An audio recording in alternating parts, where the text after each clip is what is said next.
আসলে আমাদের হচ্ছে ফার্স্টের থেকেই প্রিপারেশন সেরকম ছিল যে আমরা ফার্স্ট হাফে এমন ভাবে গোল করবো যেন সেকেন্ড হাফ আমাদের হচ্ছে সবাই জুনিয়র্সরা মিলে খেলতে পারি, তো সেরকম ভাবে আমরা আর কি প্রিপারেশন নিয়ে এসেছিলাম।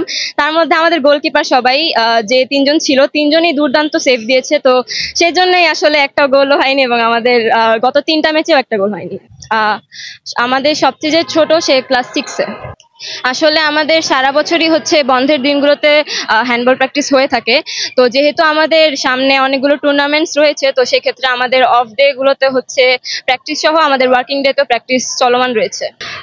আমরা হচ্ছে বিগত 28টা পোলারের মধ্যে 20 বারই চ্যাম্পিয়ন হয়ে এসেছি আলহামদুলিল্লাহ। আমরা প্রত্যেকবারের মতো এবারও হচ্ছে সেরকম শিরোপা জয়ের আশায় মাঠে নেমেছি, ইনশাল্লাহ আশা করছি আমরা একটি ভালো রেজাল্ট আনতে পারবো।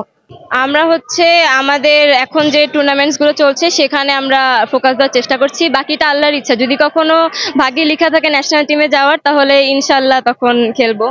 জি, আমাদের বিকর্ণসা থেকে অনেকে এ পর্যন্ত ন্যাশনালস খেলে এসেছেন। আমাদের যে আপা হীরা বেগম, তিনিও হচ্ছে একজন ন্যাশনাল টিমের প্লেয়ারই ছিলেন, তো আমরা তাকেই অনুশীলন করে আসলে আমাদের প্র্যাকটিসটা হয়ে থাকে। আমাদের সবারই ইচ্ছা থাকে যেন আমরা হ্যান্ডবলটা ধরে রাখতে পারি। অবশ্যই হচ্ছে আমাদের প্র্যাকটিসে তো ওইরকম ভাবে মানে টাফ ফাইট থাকে না, কিন্তু আমরা যখন টুর্নামেন্ট খেলে থাকি তখন আমাদের মধ্যে আসলে এরকম প্রতিপক্ষদের মধ্যে টাফ ফাইট হওয়ার আসলে জিনিসটা দেখা যায়। তো অবশ্যই নিজের ইচ্ছা না থাকলে আমরা এত দূর আসতে পারতাম না। তো এটা আসলে প্লেয়ারদের মনের হচ্ছে স্পিরিট।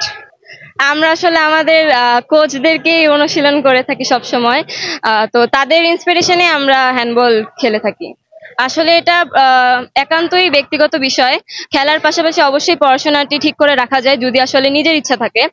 প্র্যাকটিসের পরে আমাদের অনেকেই আছে যাদের হচ্ছে কোচিং থাকে বা পড়া থাকে, তারা অবশ্যই সেটি কন্টিনিউ করেই প্র্যাকটিসে আসে। এবং আমাদের যে আপা, আমাদের কোচ ম্যানেজার যিনি আপা, তিনিও আমাদের স্কুলেরই টিচার, তো সেও এদিক থেকে বিশেষ নজর দিয়ে রাখে যেন আমাদের দুটোই ব্যালেন্স হয়ে থাকে।